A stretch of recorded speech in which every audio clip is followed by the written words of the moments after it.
Good morning दोस्तों, आज है 24 अप्रैल 2025। चलिए कुछ ताज़ा खबरें देख लेते हैं। पहले आज के इतिहास की बात कर लेते हैं। तो दोस्तों, आज 24 अप्रैल को भारत के इतिहास में कुछ महत्वपूर्ण घटनाएं हुई हैं। सचिन तेंदुलकर का जन्म 1973 में इसी दिन हुआ था और हर साल 24 अप्रैल को राष्ट्रीय पंचायती राज दिवस मनाया जाता है। आगे देखिए, पहलगाम के बैसरन में आतंकी हमले के दूसरे दिन बुधवार को श्रीनगर से दिल्ली तक बैठकों का दौर चला। प्रधानमंत्री नरेंद्र मोदी की अध्यक्षता में सुरक्षा मामलों की कैबिनेट (CCS) की मीटिंग हुई। पीएम आवास पर मोदी की अध्यक्षता में 2.5 घंटे बैठक हुई। इसमें रक्षा मंत्री राजनाथ सिंह, गृह मंत्री अमित शाह, विदेश मंत्री एस जयशंकर, NS अजित डोभाल समेत कई अफसर मौजूद रहे। पहलगाम हमले में 27 लोगों की मौत हुई है, 20 से ज्यादा लोग घायल हैं। हमला उस वक्त किया गया जब बैसरन घाटी में बड़ी तादाद में पर्यटक मौजूद थे। मृतकों में गुजरात, मध्य प्रदेश, महाराष्ट्र, कर्नाटक, तमिलनाडु और ओडिशा के पर्यटक हैं। नेपाल और UAE के एक टूरिस्ट और 2 स्थानीय भी मारे गए। इधर सुरक्षा और इंटेलिजेंस एजेंसियों ने पहलगाम अटैक के संदिग्ध आतंकियों के स्केच जारी किए हैं। इनके नाम आसिफ फौजी, सुलेमान शाह और अबू तलहा बताए गए हैं। इंटेलिजेंस सूत्रों ने बताया कि हमले का मास्टरमाइंड लश्कर-ए-तैयबा का डिप्टी चीफ सैफुल्लाह खालिद है, जो पाकिस्तान में मौजूद है। शुरुआती जांच में पता चला है कि हमले में 5 आतंकी शामिल थे। इनमें से 2 लोकल और 3 पाकिस्तानी आतंकी थे। आगे देखिए, जम्मू कश्मीर के कुलगाम में आतंकियों और सुरक्षा बलों के बीच मुठभेड़ चल रही है। बुधवार शाम को तंगमर्ग इलाके में सुरक्षा बलों ने आतंकियों को घेरा। आतंकी यहां एक घर में छिपे हैं। दोनों ओर से फायरिंग हो रही है। अतिरिक्त सुरक्षा बल मौके पर भेजा गया है। आज सुबह ही बारामूला के उरी सेक्टर में LOC के पास आतंकी घुसपैठ की कोशिश की गई थी। सेना ने 2 आतंकवादियों को मार गिराया। यहां भी सर्चिंग जारी है। सेना के अधिकारियों ने कहा कि सुरक्षा बलों ने 2-3 आतंकियों को घुसपैठ की कोशिश करते देखा था। आतंकियों के पास से बरामद सामान में 2 असॉल्ट राइफल, गोला बारूद, युद्ध से जुड़ा सामान, कारतूस, पाकिस्तानी करेंसी, चॉकलेट और सिगरेट के पैकेट मिले हैं। इससे एक दिन पहले पहलगाम में आतंकी हमला हुआ था। इसमें 27 लोगों की मौत हुई थी। इनमें 2 टूरिस्ट और लोकल शामिल है। यहां भी बड़े स्तर पर आतंकियों की सर्चिंग जारी है। आगे देखिए, जम्मू कश्मीर के पहलगाम स्थित बैसरन घाटी में हुए आतंकी हमले के बाद बॉलीवुड में गहरा आक्रोश देखा जा रहा है। सलमान खान, शाहरुख खान और आमिर खान जैसे बड़े सितारों ने इस घटना की कड़ी निंदा की है। उनका कहना है कि मासूमों की हत्या करना पूरी मानवता की हत्या के समान है। सलमान खान ने एक्स पर लिखा, धरती का स्वर्ग कश्मीर अब नर्क में बदलता जा रहा है। निर्दोष लोगों को निशाना बनाया जा रहा है। मेरी संवेदनाएं उनके परिवारों के साथ है। एक भी मासूम को मारना पूरी कायनात को मारने के बराबर है। शाहरुख खान ने इस घटना की कड़ी निंदा की है। उन्होंने लिखा, पहलगाम में हुई हिंसा के कपटी और अमानवीय कृत्य पर दुख और गुस्से को शब्दों में बयां नहीं किया जा सकता। ऐसे समय में हम केवल पीड़ित परिवारों के लिए ईश्वर से प्रार्थना कर सकते हैं और अपनी गहरी संवेदना व्यक्त कर सकते हैं। हम एक राष्ट्र के रूप में एकजुट होकर मजबूत बने और इस जघन्य कृत्य के खिलाफ इंसाफ सुनिश्चित करें। आमिर खान की टीम की तरफ से ही इस मामले में रिएक्शन सामने आया है। उन्होंने लिखा, हम पहलगाम में हाल ही में हुए आतंकी हमले से बेहद हैरान और परेशान हैं, जिसमें कई निर्दोष लोगों की जान चली गई और अनेक लोग गंभीर पीड़ा और दुख का सामना कर रहे हैं। हमारी गहरी संवेदनाएं पीड़ितों और उनके परिवारों के साथ है। वहीं कई अन्य बॉलीवुड सितारों ने भी इस घटना पर अपनी प्रतिक्रिया दी है। संजय दत्त, अजय देवगन, जावेद अख्तर और प्रियंका चोपड़ा सहित कई हस्तियों ने इस हमले को बेहद दर्दनाक बताया है और मोदी सरकार से न्याय की मांग की है।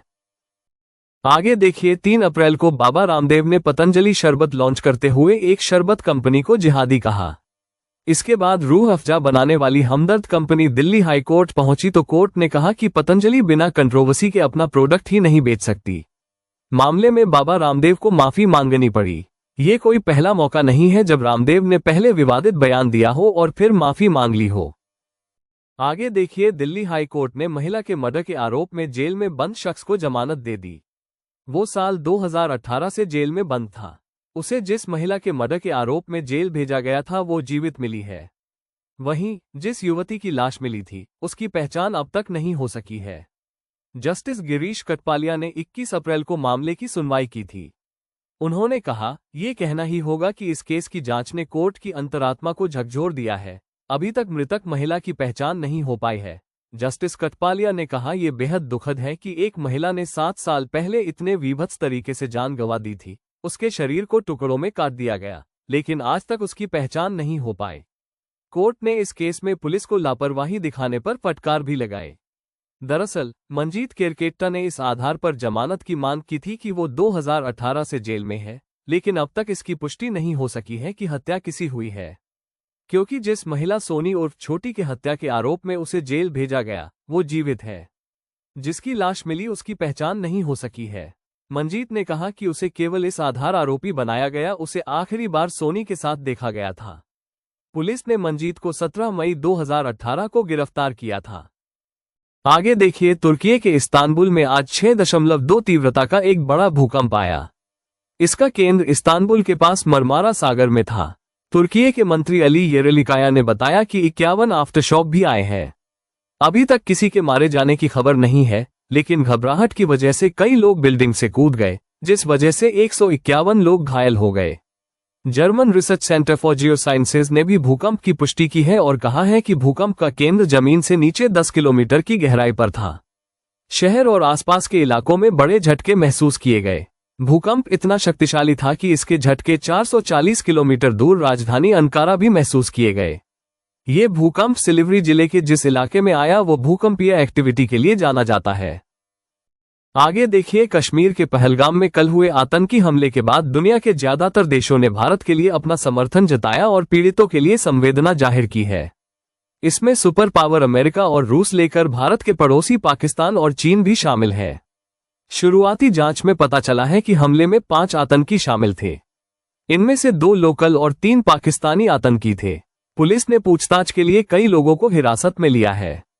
हमले की जिम्मेदारी लश्कर-ए-तैयबा के proxy wing the resistance front (TRF) ने ली है। आगे देखिए, गोरखपुर के गीडा सेक्टर -13 में बुधवार की शाम 4:30 बजे फास्ट फूड फैक्ट्री का बॉयलर फट गया। विस्फोट तेज होने से चारदीवारी टीन शेड गिर गया और सामान बिखर गए। वहां काम कर रहे बिहार के 7 मजदूर घायल हो गए। इसमें 2 की हालत गंभीर है। धमाके की आवाज इतनी थी कि 2 किलोमीटर दूर तक सुनाई दी। फैक्ट्री परिसर में धुएं और मलबे से भर गया। CHC पिपरोली के डॉक्टरों ने सभी घायलों को जिला अस्पताल भेजा, जहां से उन्हें मेडिकल कॉलेज रेफर कर दिया है। SP नॉर्थ जितेंद्र श्रीवास्तव, तहसीलदार RK कन्नौजिया मामले की जांच कर रहे हैं। आगे देखिए, संभल में पुलिस और फूड डिपार्टमेंट ने ग्राम करछली में मिलावटी दूध रैकेट का भंडाफोड़ किया है।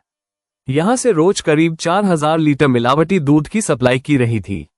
आरोपी केवल 50-100 लीटर शुद्ध दूध खरीदते थे। इसमें रिफाइंड ऑयल और मोनोसोडियम जैसे हानिकारक पदार्थ मिलाकर दूध तैयार करते थे। मामला थाना कैलादेवी का है। आगे देखिए, शाहजहांपुर के कांट में नगर पंचायत चेयरमैन के बेटे ने अपनी पत्नी को गोली मार दी। गंभीर रूप से घायल महिला ऑटो से थाने पहुंची। वहां से पुलिस ने महिला को पहले सामुदायिक स्वास्थ्य केंद्र इलाज के लिए भिजवाया, जहां से मेडिकल कॉलेज रेफर कर दिया गया।